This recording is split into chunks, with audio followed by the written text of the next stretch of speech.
दोस्तों नमस्कार, मैं उपेन्द्र यादव। दोस्तों रीट शिक्षक भर्ती 2020 को लेकर जो वीडियो आज मुझे अपलोड करना था, क्योंकि रात को लाइव में मैंने आप लोगों को बताया था कि कल मैं वीडियो अपलोड करूंगा, लेकिन इसमें थोड़ी देरी हुई है क्योंकि सुबह मैं जो किराया माफी मामला जो चल रहा है, कमरा किराया माफी अभियान, उसमें कई अभ्यर्थियों के साथ जिन्होंने मार्च का किराया दे दिया था, फोन करके कह दिया था कि हम लोग नहीं आ पाएंगे, किराया नहीं दे पाएंगे। तो कई मकान मालिकों से उनकी तू मैं हुई, मकान मालिकों ने सामान जब्त कर दिया, ताला लगा दिया। उसके बाद मैं उन लोगों को लेकर मैं जिला कलेक्टर साहब के वहां गया। कलेक्टर साहब बिजी थे मीटिंग में, अतिरिक्त जिला कलेक्टर साहब को ज्ञापन सौंपा और फिर थाने की मदद से उनका किराया माफ करवाया।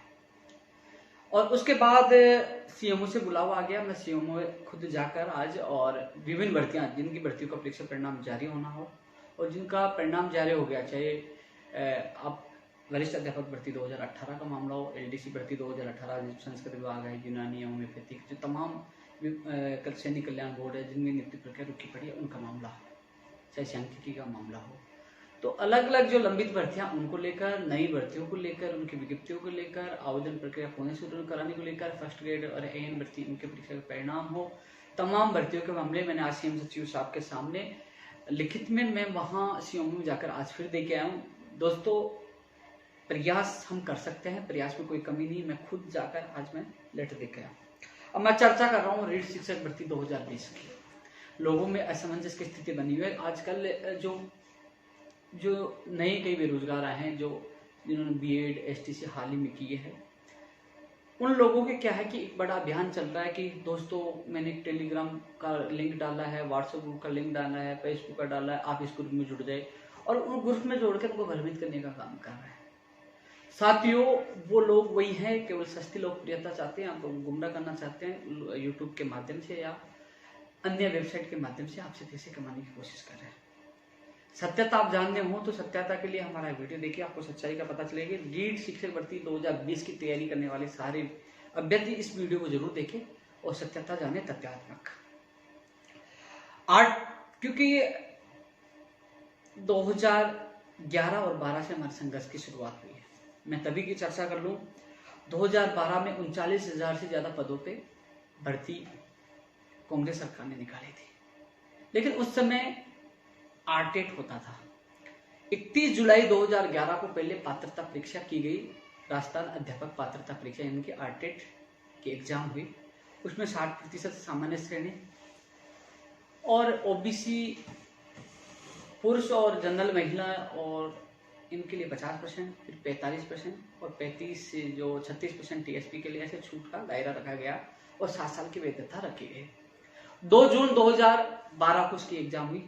पात्रता, जिन लोगों ने पात्रता प्राप्त कर ली थी आरटेट की, उसको 7 साल का सर्टिफिकेट मिला था, और वो पात्रता हासिल करने के बाद शिक्षक भर्ती अलग से हुई। उसकी हुई 2 जून 2012 को 39,000 से ज्यादा पदों पर। उसके बाद नियुक्ति प्रक्रिया प्रारंभ की गई। करीब सेकंड लेवल के कुछ अभ्यर्थियों को ज्वाइनिंग दे दी गई थी, और उस दौरान हाईकोर्ट की एकल पीठ में कोर्ट ने स्टे दे दिया कि आरटेट में जो छूट दी गई है कि जनरल कैटेगरी के लिए 7% और लोगों को जो 36 है टीएसपी को छोड़ो, उसके अलावा 40 तक दी गई थी, जिसमें विकलांग, दिव्यांग, ये जो सब लोग शामिल थे, तो 20% जो छूट दी गई वो गलत है, बहुत ज्यादा दे दी गई है, नियमों के विरुद्ध है। ये कोर्ट में याचिका लगी थी, कोर्ट ने स्टे दे दिया, तो कई लोगों की नियुक्ति प्रक्रिया रुक गई थी। उससे पहले हमारा आंदोलन था, आरपीएससी से एग्जाम हो, एसटीसी बीएड वाला जो भी मामला था, उस समय हमने आंदोलन की शुरुआत कर दी थी। उस समय वो अभ्यर्थी हमारे पास पहुंचे, उस समय हमने मामला उठाया, हमने शिक्षा संकुल पे धरना दिया, और लगातार धरना प्रदर्शन के बाद लाठीचार्ज हुआ, जेल भी गए। उस समय कांग्रेस सरकार थी। फर्स्ट लेवल वालों की ज्वाइनिंग रुकी पड़ी थी, उसके लिए धरना दिया, फर्स्ट लेवल वालों को ज्वाइनिंग दे दी गई, 60 से ऊपर वालों को। सेकंड लेवल वालों को 60 से ऊपर वालों को ज्वाइनिंग दी गई, लेकिन 60 से नीचे वाला मामला कोर्ट में अटक गया। जैसे हालांकि एकल पीठ ने 55% का निर्णय दिया था, केवल 5% का। धरना प्रदर्शन हुआ, अनशन हुआ, हंगामा हुआ। उस समय 2012-13 में चुनाव होना था। राजनीतिक गलियारों में चुनावी चर्चाएं का दौर शुरू हो चुका था। लगातार यही था कि अब चुनाव में कौन बाजी मारेगी, कौन सी पार्टी बाजी मारेगी। तत्कालीन भाजपा के सबसे बड़े नेता नेत्री माननीय मुख्यमंत्री पूर्व मुख्यमंत्री वसुंधरा राजे जी ने जब विवाद आरटेट का हुआ, मुझे आज भी याद है कि हम वसुंधरा राजे जी से मिले थे, हमने बात रखी थी, हमारा धरना प्रदर्शन, जब हमारे साथी अनशन पे थे, मैं खुद अनशन पे था, 13 दिन में उसमें अनशन रहा था, माननीय महेश जोशी जी ने मेरा अनशन तोड़वाया था। 3 जुलाई 2013 को जो आरटेट वाला मामला था, जो एकल पीठ ने 55% का निर्णय दिया था, जिसकी वजह से काफी लोग बाहर हो गए थे और काफी लोगों को बाहर के एक तरह से उनको नियुक्ति प्रक्रिया नहीं चयनित तो हो चुके थे, क्योंकि उस समय कहा गया था 40, 45, 50 आपको बनाने एक पात्रता परीक्षा है और शिक्षक भर्ती अलग से होती थी। उस शिक्षक भर्ती में लोगों को अच्छे नंबर आए। कोर्ट से स्टे आने के बाद, स्टे का फैसला आने के बाद फिर मामला डिवीजन बेंच में किया, हमारा धरना प्रदर्शन रहा, हमने कहा एडवोकेट जनरल को उतारा जाए, उन्होंने एडवोकेट जनरल को उतारा और 2 जुलाई या 3 जुलाई की बात है 2013 में हाई कोर्ट ने डिसीजन दिया कि 60% किया जाएगा सभी के लिए, जो लग गए उनको भी हटाया जाए और दोबारा से परिणाम जारी किया जाए। वहां कुछ एडवोकेट्स की भी लापरवाही थी, अधिकारियों की लापरवाही थी, हमें गुस्सा था, जोश था, युवा जोश था। आज भी याद है 3 जुलाई 2013 को हमने नेहरू गार्डन से सब यात्रा निकालते हुए रामबाग सर्किल से अम्बेडकर सर्किल और विधानसभा की तरफ 144 में कूच कर दिया। लाठीचार्ज हुआ और मुझे जेल में डाल दिया गया ज्योतिनगर थाने में। उसके बाद माननीय मुख्यमंत्री अशोक गहलोत जी से हमारी मुलाकात हुई और उन्होंने कहा कि हम सुप्रीम कोर्ट में जाएंगे। दोस्तों, सुप्रीम कोर्ट में सरकार ने SLP लगाई। 26 जुलाई 2013 को हाई कोर्ट के फैसले पर स्टे आया, यानी कि रोक लगा दी गई और भर्ती प्रक्रिया खोलने का रास्ता खुल गया। वहां से माननीय मुख्यमंत्री जी ने 2012 के जो वंचित अभ्यर्थी उनको ज्वाइनिंग दे दी सितंबर में 2012 में, लेवल फर्स्ट और सेकंड के जिनके 60 से कम थे। फिर उसके बाद उन्होंने जो याचिका जो सुप्रीम कोर्ट में लगी थी, विकास कुमार अग्रवाल बनाम सरकार, हम भी उसमें पार्टी थे। फिर सरकार ने एक और वैकेंसी निकाली 20,000 पदों पर, शिक्षक भर्ती 2013, और नई भर्ती निकालने को लेकर हम प्रदर्शन कर रहे थे। शिक्षा संकुल में हमारा प्रदर्शन चल रहा था।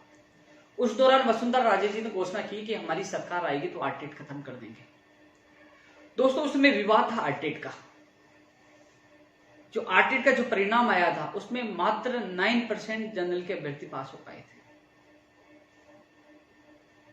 इसके अलावा और भी कई लोग, क्योंकि जो 60 से कम वाले थे वो कोर्ट में भर्ती अटकने से वो भी दुखी थे, तो सबकी मंशा थी कि आरटेट को खत्म किया जाए। क्योंकि उस समय जो शिक्षक भर्ती अलग से होती थी, उस शिक्षक भर्ती में राजस्थान का सामान्य ज्ञान 60% आता था और राजस्थान का लोकल सामान्य ज्ञान आने से राजस्थान के अभ्यर्थियों को ज्यादा मौका मिलता था, जिससे बाहरी राज्यों के अभ्यर्थियों का चयन कम होता था। माननीय वसुंधरा राजे जी ने घोषणा की कि मेरी सरकार आई तो हम आरटेट खत्म कर दूंगे, 15 लाख नौकरियां दूंगे। दोस्तों, समय शाहपुरा जो तहसील है हमारी विधानसभा क्षेत्र, वहां खेजरोली में माननीय वसुंधरा राजे आई थी। मैंने एक तलवार दी, करीब 3,3200 रुपए की वो तलवार थी और मैंने कहा आपकी सरकार आए तो इस बेरोजगारी को तलवार से काट देना और बेरोजगार को रोजगार दो और ये आरटेट खत्म होना चाहिए। माननीय पूर्व मुख्यमंत्री वसुंधरा राजे जी का बयान था आरटेट खत्म कर दूंगी। सरकार आई और सरकार दिसंबर में आई, जनवरी चला, जनवरी में हमने ज्ञापन दिया, इंतजार हमने महीना भर किया। मुझे आज भी याद है कि मैं माननीय मुख्यमंत्री वसुंधरा राजे जी से मिला तो उन्होंने कहा कि आप शिक्षा मंत्री कालीचंद साहब से मिलिए। मेरी तबियत खराब थी, मेरे साथी कुछ शिक्षा मंत्री जी के पास गए। क्योंकि दोस्तों, थोड़ा सा मैं वापस बैक में जाना चाहूंगा, कुछ बात मैं बताना भूल गया था कि जो विकास कुमार की जो याचिका सुप्रीम कोर्ट में लगी थी, तो उसमें स्टे आने के बाद फैसला नहीं आया था, केवल स्टे आया था हाईकोर्ट के आदेश पर, तो वो नियुक्ति प्रक्रिया का रास्ता खुल गया था, उन लोगों को ज्वाइनिंग दे दी थी जो वंचित रह गए थे 2012 में। लेकिन विकास कुमार याचिका के बनाम एक विज्ञप्ति 20,000 पदों पर निकाल दी कांग्रेस सरकार ने कि सुप्रीम कोर्ट का जो फैसला आएगा उसके अध्याधीन ये भर्ती रहेगी। यदि 60% का होगा तो हम 60% के आधार पर ज्वाइनिंग देंगे और विज्ञप्ति जो 40, 35, 36, 40, 45 जो 50, 60 थी उसके आधार जो होगा वो कोर्ट के आदेश विकास कुमार फैसले के अध्याधीन ये भर्ती रहेगी। उन्होंने 11 अक्टूबर 2013 को 20,000 पदों पर वैकेंसी की परीक्षा करवाती आयोजित करवाती है। दोस्तों दिसंबर में सरकार का परिवर्तन हुआ, मैंने जो बताया समर्थन दिया, परिवर्तन हुआ। अब परिवर्तन होने के बाद हम मांग कर रहे थे कि 2013 की जो भर्ती 20,000 पदों पर जिसके एग्जाम हुई उसका परिणाम जारी किया जाए, और उसको जारी करवाने की मांग को लेकर हम कभी लगातार ज्ञापन दे रहे थे। माननीय मुख्यमंत्री जी से मिले, मुख्यमंत्री जी ने कहा आप कालीचंद साहब से मिलिए। उस समय मेरी तबियत खराब थी, मैंने मेरे साथियों को कुछ को भेजा, तो उस समय मेरे साथियों के किसी गार्ड ने धक्का मार दिया, साथी गिर गया और उसके यहाँ ब्लड आ गया। उसने फोन किया कि मेरे साथ बदतमीजी हुई। मैं बीमार होते हुए भी वहां से उठा। उस समय मेरे पास बोलेरो गाड़ी थी, गाड़ी में बैठे और शिक्षा मंत्री जी माल्या नगर में थे, एक पुरस्कार समारोह था, वहां हम गए, स्टेज पे छट गए, हंगामा करने लगे। हंगामा करने लगे तो उसके बाद भर्ती को लेकर अखबार में आए कि बेरोजगार स्टेज पे छट गए, हंगामा हुआ, माइक से कोसाकाशी झड़प, जो भी चीजें वो मीडिया में। उसके बाद माननीय शिक्षा मंत्री जी का बयान आया कि कुछ लोग मीडिया में आना चाहते हैं और जानबूझ के ऐसे कर रहे हैं। उल्टा उनका बयान आया, जोश था, गुस्सा आया, और दूसरे दिन ही वो तारीख थी 3 फरवरी 2014। दूसरे दिन ही हम 4 फरवरी को बीजेपी कार्यालय पहुंच गए और हमने माननीय शिक्षा मंत्री जी का पुतला जला दिया। पुतला जलाते ही युवा मोर्चा के कार्यकर्ताओं से हमारी झड़प हो गई, उन्होंने जलती हुई लकड़ियों से हमें पीटा, बेरोजगार। बड़ा हंगामा हुआ, कांग्रेस ने भी उस मुद्दे को उछाला और मैं जाके अनशन पे बैठ गया कि बेरोजगारों को पीटा। उसके बाद समझौता हुआ, मुझे बुलाया गया क्योंकि बीजेपी को समर्थन दिया था, उनको लगा कि सही हमारे साथ हैं, लेकिन सत्यात्मक यही है कि मैं किसी पार्टी से जुड़ा हुआ नहीं था। संघर्ष कांग्रेस समय से स्टार्ट हुआ था, बीजेपी सरकार के आते ही संघर्ष स्टार्ट हो गया, समर्थन दिया था। उसके बाद कि 2013 का परिणाम हम कैसे निकाले, सरकार का कहना था कि सुप्रीम कोर्ट में भर्ती लंबी था, हम कैसे निकालते। चुनौतियां बहुत थी। फिर मैंने माननीय मुख्यमंत्री से मुलाकात करके, तत्कालीन शिक्षा मंत्री जी और एजुकेशन सेक्रेटरी से मुलाकात करके उनके सामने मैंने बात रखी कि आप 60% से ज्यादा वालों को ज्वाइनिंग दे सकते हो, नीचे वाले की सीट वैकेंट कर दीजिए। मेरी जो सुझाव उनको पसंद आया और उसने 60 से कम वालों की सीट वैकेंट कर दी। 60 से कम वाले मेरे खिलाफ हो गए कि उपेंद्र यादव 60 से ऊपर ज्वाइनिंग दिला दी, हमें भी ज्वाइनिंग मिल सकती थी, हमने साथ धोखा किया। लेकिन उस समय मेरा फर्ज था, जिनको ज्वाइनिंग मिले उनको तो समय पर मिले, जो लटक गए तो वो तो वैसे भी लटक रहे थे, कम से कम उन लोगों के साथ गलत तो नहीं हो। लेकिन 60 से कम वालों को मैंने वादा किया कि मैं जान दे दूंगा लेकिन आपको ज्वाइनिंग दिला के रहूंगा, मेरा वादा है। और खुला चैलेंज दिया था मैंने कि मैं हिंदुस्तान छोड़ दूंगा यदि केस हार गया सुप्रीम कोर्ट से, तो मैं जीत कर आपको ज्वाइनिंग दिलाऊंगा। क्योंकि उस समय चर्चा यही थी सब जगह कि सुप्रीम कोर्ट 60% करेगा या 55 करेगा, विज्ञप्ति नहीं करेगा, 40-45 नहीं करेगा, कई लोग बाहर होंगे, लगे हुए बाहर होंगे। उस समय मैंने खुले में चैलेंज दिया था कि मैं हिंदुस्तान छोड़ के चला जाऊंगा, केस हार जाऊंगा। दोस्तों लगातार संघर्ष हमारा चलता रहा। शिक्षा मंत्री चेंज हो गए, दूसरे शिक्षा मंत्री जी आए, उनको घर में कैद कर दिया, छत पे चढ़ गए, लाठीचार्ज, हंगामा चलता रहा, अनशन किया। पूर्व शिक्षा मंत्री, उस समय शिक्षा मंत्री तत्कालीन वासुदेव देव, अरुण चतुर्वेदी ने एसएमएस में जाके मेरा अनशन तोड़वाया। लेकिन उस समय सुप्रीम कोर्ट में से सुनवाई तो या तो वकील नहीं पूछता या फिर धीरे धीरे तारीख बढ़ने लगी। फिर हमने एडवोकेट उतारे और हमारे बलबूते हमने सुप्रीम कोर्ट से केस जीता और 2013 और 12 के वो लोग आज भी नौकरी करें। 2013 वाले भी करीब 7-8 हज़ार लोग थे, वो भी उनको भी नियुक्ति मिल गई, जो कभी सोचते नहीं थे हम जीतेंगे। दोस्तों ये सारी स्टोरी मैं इसलिए आप लोगों को बता रहा हूं क्योंकि जब माननीय मुख्यमंत्री वसुंधरा राजे ने कहा था कि मैं आरटीएट खत्म कर दूंगी, वो विवाद था आरटीएट का। लेकिन माननीय मुख्यमंत्री वसुंधरा राजे जी को पता चला कि आरटीएट तो खत्म हो ही नहीं सकता, ये एनसीटी का नियम है, पूरे देश में ये लागू है। तो कुछ अधिकारियों ने उनको ये कहा कि अब आरटीएट की जगह अब शिक्षक भर्ती को खत्म कर दीजिए तो आरटीएट का नाम रीट रख दीजिए। जबकि उस समय हम तृतीय श्रेणी शिक्षक भर्ती के पक्ष में थे क्योंकि उसमें राजस्थान का सामान्य ज्ञान आता था। दोस्तों केवल आरटीएट का नाम रीड कर दिया गया, आरटीएट को खत्म नहीं किया गया और शिक्षक भर्ती को खत्म कर दिया गया, जिससे राजस्थान के अभ्यर्थी को ज्यादा नंबर आता था। हमने विरोध किया। 9 अक्टूबर 2015 को बीजेपी कार्यालय में 5000 व्यक्ति हम इकट्ठे हुए। हमने कहा कि रीट में सामान्य ज्ञान नहीं आएगा तो राजस्थान वालों को नंबर नहीं आएगा। जो जिनके पास 2012 का जो सर्टिफिकेट है वो जो लग चुके वो वापस आएंगे, नए अभ्यर्थी को मौका नहीं मिलेगा। और जो एनसीटी का जो सिलेबस है उसे तो हर किसी भी राज्य का व्यक्ति तैयारी करके लग जाएगा। 9 अक्टूबर 2015 को मेरे सिर फटा, 5 टाके भी जेल काल काम का हुआ। ये लड़ाई यही नहीं थमी। मैं आमर अनशन पे बैठ गया, आईसीयू में चला गया। तब वसुंधरा राजे जी ने कहा, बयान दिया कि हम लोग एनसीटी के नियम में बंधन में बंधे हुए हैं, हम लोग सिलेबस चेंज नहीं कर सकते, न सामान्य ज्ञान इसमें जोड़ सकते हैं। हमने एक एग्जाम का वादा किया था वो कर दिया है, तो इसलिए सरकार पीछे नहीं हटेगी। उस समय रीट 2015 का आयोजन हुआ 7 फरवरी को। वो भी लटकती रही कोर्ट में, उसको हमने लड़ा, सबको ज्वाइनिंग दिलाई। 2016 में उसकी ज्वाइनिंग, 16-17 में उसकी ज्वाइनिंग हुई।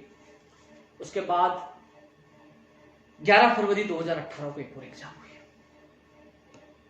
उस समय जो फार्मूला था, आर्टेट पात्रता परीक्षा थी, लेकिन उसका 30% वेटेज जो शिक्षक भर्ती के 70% दोनों को मिलाकर मेरिट बनाई जाती थी। 30% आर्टेट का और 70% तृतीय श्रेणी शिक्षक भर्ती, वो मेरिट बनाकर फाइनल मेरिट रिजल्ट निकाला जाता था। अब दोस्तों, लाठीचार्ज अनशन के बाद हमने सोचा, माननीय मुख्यमंत्री ने स्पष्ट कह दिया था कि हमारी मजबूरी है, हम एनसीटी के नियम चेंज नहीं कर सकते। उसके बाद 2015-16 भर्ती हो गई, 2018 वाली हो गई। अब बात चल रही है 2020 की। एक चीज और बता दूं, उस समय हम लगातार विरोध कर रहे थे, हमारा संघर्ष नहीं रुका, हम जेल जाते रहे, लटकाते रहे, अनशन करते रहे। हमने विरोध किया कि जो लग चुका है वो वापस उस प्रमाण पत्र से नहीं आए, क्योंकि हम विरोध कर रहे थे 12, 13 और 16 के सर्टिफिकेट से 2018 की भर्ती में आ रहे हैं। हम विरोध कर रहे थे बीए के वेटेज के लिए, कि बीए का जो स्नातक का वेटेज है, फर्जी डिग्रियां लोग लेके आ रहे थे स्नातक की और एडिशनल डिग्री और बीए की। योग्य अभ्यर्थी जो 120 से 22 नंबर लेके वो बाहर जा रहा था, क्योंकि उसके बीए में कम थी। आज भी कई लोगों के 55, 60, 65 हो गए, लेकिन कई लोगों के पास 90-95% की डिग्रियां आज भी रखी है। 50,000, 60,000 रुपये में डिग्रियां लेके आते फर्जी, और वो उसका फायदा उठाकर नौकरी, पहले भी कई लोग कर रहे हैं, उनकी जांच हो गई, लोग फर्जी पाए जाएंगे, जांच नहीं हुई, और अभी भी वो उसका फायदा उठाएंगे। 7 जून 2018 को मैं जेल में डाला गया था। 18 या 19 है, अशोकनगर थाने में मैं जेल में डाला गया था। 18, क्योंकि हम वेटेज का विरोध कर रहे थे। फिर एक सियासी रंग आया, शिक्षक भर्ती 2018 का मामला था। हाई कोर्ट पे सुनवाई, लगातार कभी सेकंड ग्रेड का धरना, अजमेर में अजमेर जाता, वापस वहां से हाई कोर्ट आता, और बहुत तरीके से, कभी जोधपुर लेवल फर्स्ट जोधपुर से स्टे आया। लगातार संघर्ष के बाद उस भर्तियों को कोर्ट से निकाला। चुनाव आ गए, दिसंबर में चुनाव होते हैं, लेकिन लेवल सेकंड तो सुलझा, लेकिन लेवल फर्स्ट में पिछली सरकार के द्वारा एडवोकेट नहीं उतारा गया, और एकल पीठ में जीतने के बाद डिवीजन बेंच में स्टे आ गया। यानी कि खुशियां मिल चुकी थी, खुशियों पर वापस ग्रहण लग चुका था। अब चुनावी माहौल में एक राजनीतिक मुद्दा गर्मा गया। उस समय कांग्रेस के प्रदेश महासचिव सुशील शर्मा जी ने एक लेटर लिखा चुनाव आयोग को, क्योंकि काफी अभ्यर्थी जो लोग चाहते थे कि भर्ती प्रक्रिया रोके, उन्होंने लेटर दिया कि भर्ती में गड़बड़ी हो रही है। उन्होंने चुनाव आयोग को कहा कि पारदर्शिता रखती है, इनको ज्वाइनिंग दिया या रोकी जाए। लेकिन उस समय चुनाव आयोग उस पर एक्शन लेता, उससे पहले कोर्ट ने स्टे दे दिया, क्योंकि पिछली सरकार के द्वारा हाई कोर्ट में एडवोकेट नहीं उतारा गया था, भर्ती प्रक्रिया रुक गई। लेकिन पिछली सरकार को मिल गया वो सुशील शर्मा का लेटर। माननीय प्रधानमंत्री नरेंद्र मोदी जी, अमित शाह जी और वसुंधरा राजे जी, तमाम प्रदेश राष्ट्रीय नेताओं ने उसको इश्यू बनाया। हर जगह एक ही आवाज थी कि कांग्रेस ने 26,000 बेरोजगारों के भविष्य पे लात मारी, इनका रोजगार रोकने का काम कांग्रेस कर रही है। पूरी कांग्रेस सरकार बैकफुट पे थी। हम 5 साल पूर्ववर्ती सरकार बीजेपी सरकार में संघर्ष करते थे, युवाओं में आक्रोश था, दुखी थे, परेशान थे सिस्टम को लेकर। ऐसे में तत्कालीन जो उस समय भी थे अभी भी हैं कांग्रेस के प्रदेश अध्यक्ष सचिन पायलट जी, उनके ओएसडी का फोन आया, क्या मामला है। मैंने उनको समझाया कि आप लिखित में दो कि आपकी सरकार आएगी तो वो करेंगे। तो उन्होंने मुझे लिखित में लेटर दिया कि हमारी सरकार आएगी तो 26,000 को प्राथमिकता के साथ भर्ती को पूरा करेंगे। और आप क्या चाहते हो? मैंने कहा कि इसमें तमाम विसंगतियां, हम चाहते हैं वेटेज खत्म स्नातक का, हम चाहते हैं कॉमर्स वालों को शामिल किया जाए, हम चाहते हैं एमए के आधार पर बीएड करने वालों को शामिल किया जाए, हम चाहते हैं टीएसपी की जिन्हें 50% कम है बीए में जो बीएड कर चुके उनको शामिल किया जाए, हम चाहते हैं कि राजस्थान का सामान्य ज्ञान ज्यादा है जो लोगों को ज्यादा मौका मिले। तमाम विसंगतियों को हमने घोषणा पत्र में डाला, घोषणा पत्र में कांग्रेस ने डाला भी कि रीट की तमाम विसंगतियों को प्राथमिकता के साथ दूर करेंगे। आज जो लोग कह रहे हैं कि हमने आपको सबसे पहले बताया डाकिया कोई भी बन सकता है, लेकिन संघर्ष के बलबूते बदलाव करवाना, सरकार से मिलकर बात करना, मांगे मनवाना, वो सबसे बड़ा संघर्ष होता है। हमने घोषणा पत्र डलवाया, कांग्रेस सरकार आई, हमने संघर्ष किया, जो कोर्ट में 26,000 भर्ती लटकी पड़ी थी, हजारों की संख्या में माननीय मुख्यमंत्री और डिप्टी सीएम से मिले और एडवोकेट जनरल को करवाकर कोर्ट से स्टे हटवाकर उन लोगों को ज्वाइनिंग दिलवाई। उसके बाद हम लगातार मांग कर रहे थे कि रीट की भर्ती निकाली जाए, रीट की भर्ती निकाली जाए और विसंगतियां दूर की जाए। फर्स्ट ग्रेड का आंदोलन चल रहा था। 24 दिसंबर की बात है, माननीय शिक्षा मंत्री जी की तरफ से बुलावा आया, मैं वहां गया, करीब 7, 7:30 बजे का टाइम था। वो वीडियो मेरे फेसबुक पे आप देख सकते हो, करीब 8 या 10 मिनट का वीडियो मैंने डाला था, 24 दिसंबर का 2019 की बात कर रहा हूं। और शिक्षा मंत्री जी पास में बैठे, मैं वहां वीडियो बना रहा हूं कि दोस्तों नमस्कार, ये शिक्षा मंत्री जी, हम मिलने आए, विसंगतियां, जो भी सारी चीजें, वो ऑथेंटिक प्रमाण आप देख सकते हो कि उस समय हमने विसंगतियां बताई और शिक्षा मंत्री जी ने वादा किया था कि हम लोग वेटेज खत्म करेंगे। क्योंकि दोस्तों वेटेज इसलिए हटाने की मैं मांग कर रहा था कि लेवल 2 में वेटेज जो फर्जी डिग्रियां लेके आ रहे हैं उनके पास 95-90% की डिग्री आज भी है, आप योग्य अभ्यर्थियों को मौका नहीं मिलता। आप रीट में बहुत ज्यादा नंबर लाए होगे लेकिन बीए का दोबारा थोड़ी बना सकते। इसके अलावा जो लोग लग चुके थे वो इसी प्रमाण पत्र से वापस आ रहे थे क्योंकि वो वैलिड था 3 साल तक। कॉमर्स तमाम मांगे रखी, शिक्षा मंत्री जी ने वादा किया उसी दिन 24 दिसंबर को। और उसके बाद मैंने करीब 10 बजे एक वीडियो डाला, आप फेसबुक पे देखना, कि शिक्षा मंत्री से वार्ता हुई है और लेवल 2 का एक विषय का पेपर और हो सकता है। सबसे पहले वार्ता के बाद मैंने डाला, कुछ लोग कह रहे कि हमने ये किया वो किया, वो केवल आप लोगों को बेवकूफ बनाने का काम कर रहे हैं। ये सारे तथ्यात्मक प्रमाण मेरी फेसबुक पे जाकर 24 दिसंबर की शिक्षा मंत्री जी की वार्ता की वीडियो पोस्ट और मेरा वीडियो देखिए। और जो मैंने बोला है पायलट साहब का लेटर वो भी फेसबुक पे मिल जाएगा, जो हमने समर्थन दिया वो भी फेसबुक पे मिल जाएगा, और जो मुद्दा उठा कांग्रेस वाला वो भी मिल जाएगा, और जो एडवोकेट जनरल के लिए हजारों की संख्या मिला, वो तमाम जो चीज बोल रहा हूँ वो फेसबुक पे आपको मिलेगी।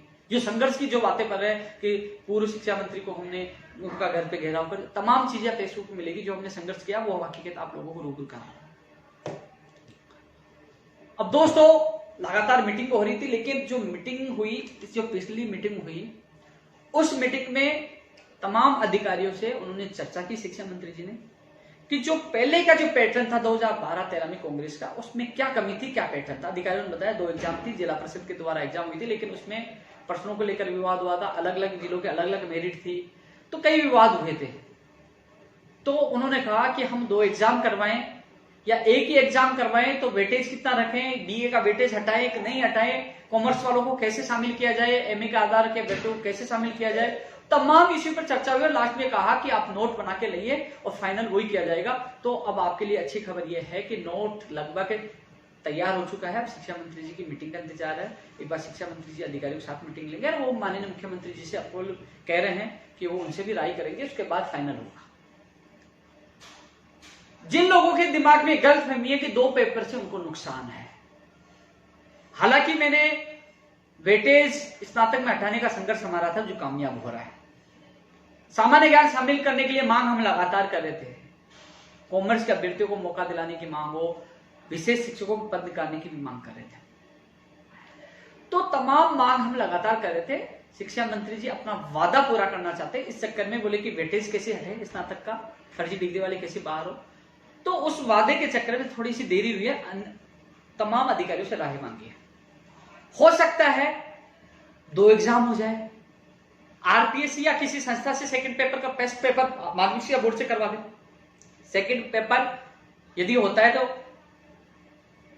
पंचायत राज विभाग करवाता है, बीकानेर करवाती है या कौन सी संस्था करवाती है, वो भी तय होना है, क्योंकि इसमें बदलाव कर सकते हो, प्रदेश स्तरीय मेरिट वो बना सकते हैं।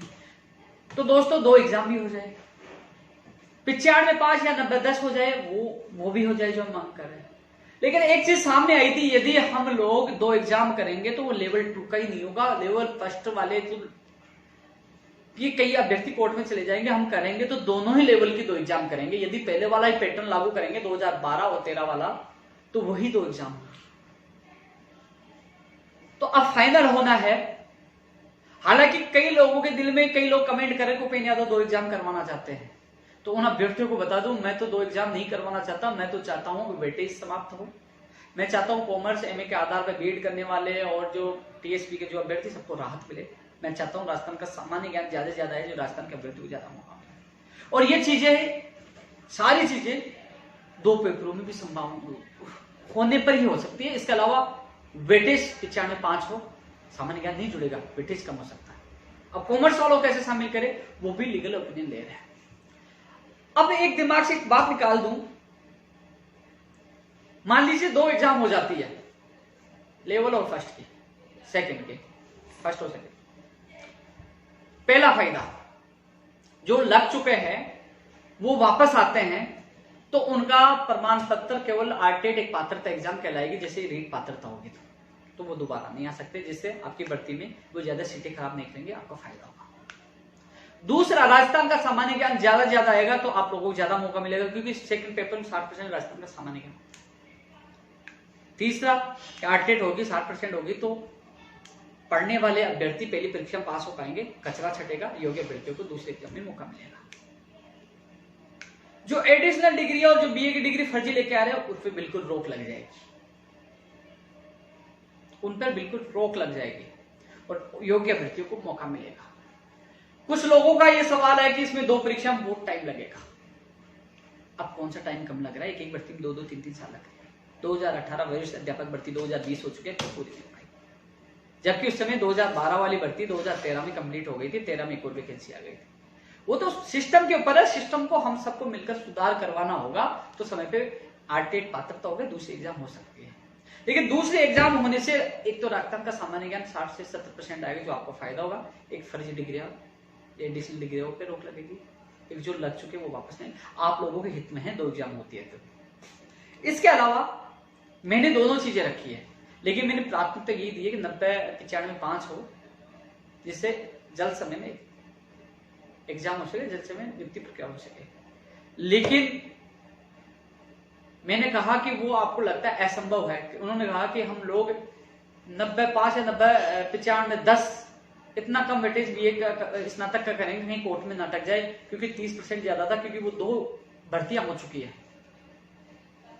तो मैंने कहा छात्रत्व में फैसला होना चाहिए, यदि 2 एग्जाम भी होती है, समय पे होती, कैलेंडर जारी हो जाता है कि कब आरटेट होगा या रीट होगी, कब शिक्षक भर्ती होगी, विषय अनुसार किस विषय के पद कितने होंगे, कब परिणाम आएगा, कब ज्वाइनिंग होगी, वो कैलेंडर पहले जारी कर दे तो लोग तैयार है।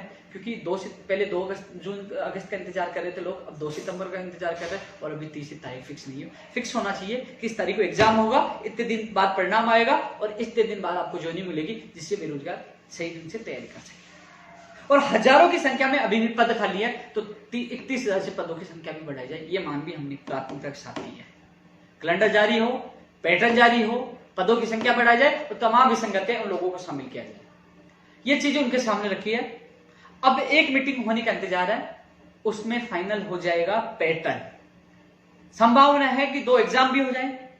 जिन लोगों के दिल में यह डर है कि 2 एग्जाम से नुकसान होगा, नुकसान नहीं होगा, आप लोगों का हित ही होगा, मेरा मानना व्यक्तिगत। इसके अलावा एक एग्जाम होता है 95 या 90-10 होता है, तो भी आप लोगों को फायदा होगा।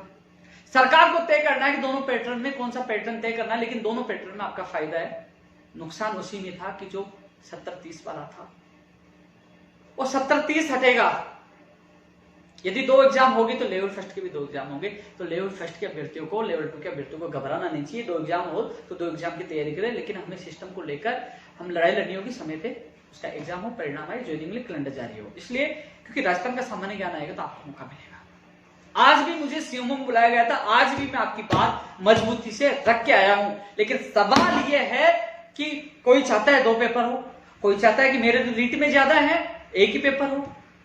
अरे भाई किसका पक्ष रखें? गाली तो कोई देगा ओपिनियन तो। लेकिन यह है कि आर्टेट भी होती है, 2 एग्जाम भी होती है, तो 30% तो पहले वाले रीट का भी जोड़ा जाएगा ना। अब कुछ लोग ये कह रहे हैं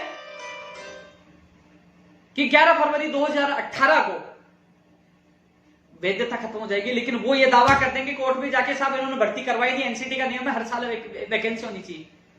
तो अटकाने वाले बहुत है। इसलिए दोस्तों शांति से बैठे रहे, अच्छा निर्णय होगा, आपके पक्ष में होगा। ये तमाम दलीलें, तमाम तथ्यात्मक चीजें इसलिए बताइए, संघर्ष किया है और संघर्ष से 2012, 2013, 2016, 2018 भर्ती हमने हमारे दम पे, हमारे संघर्ष से पूरी करवाई है। जो लोग आज यूट्यूब पे चैनल पे जो बातें करें उनको एबीसीडी का पता नहीं है। हम बैठ के वार्ता की है, जेल गए, अनशन किया है और आज फाइनल परिणाम भी सामने आया है। और जो संघर्ष कर रहा है वो भी कामयाब होगा। जल्द विज्ञप्ति भी जारी होगी, पैटर्न भी जारी होगा। हो सके तो हम कोशिश करेंगे कि पद भी बढ़े। किसी को नहीं कहते कि भाई तू टंकी पे चढ़ जा, किसी को नहीं कहते भाई तू उठ के भग जा। हम लट खाते तो खुद सबसे आगे मैं रहता हूं, अनशन करता हूं तो मैं रहता हूं। और जहां जान देने की बात आएगी तो मैं दूंगा, जब तक बेरोजगार महासंघ में, क्योंकि परवक्ता हूं ये भी छोड़ दिया, मेरा कोई भरोसा नहीं है। मैंने संयोजक के अध्यक्ष के बाद संयोजक छोड़ा, परवक्ता भी छोड़ सकता हूं, कई मजबूरी होती है। लेकिन जब तक हूं सीना ठोक के काम करूंगा, ये मेरा वादा है। दोस्तों इसके अलावा आपके मन में भी कोई सुझाव हो तो मुझे बताना, मैं सरकार तक जरूर पूछूंगा, लेकिन जो होगा आपके हित में होगा। जल्द मिलते हैं एक और नई अपडेट के साथ। जय हिंद, जय भारत।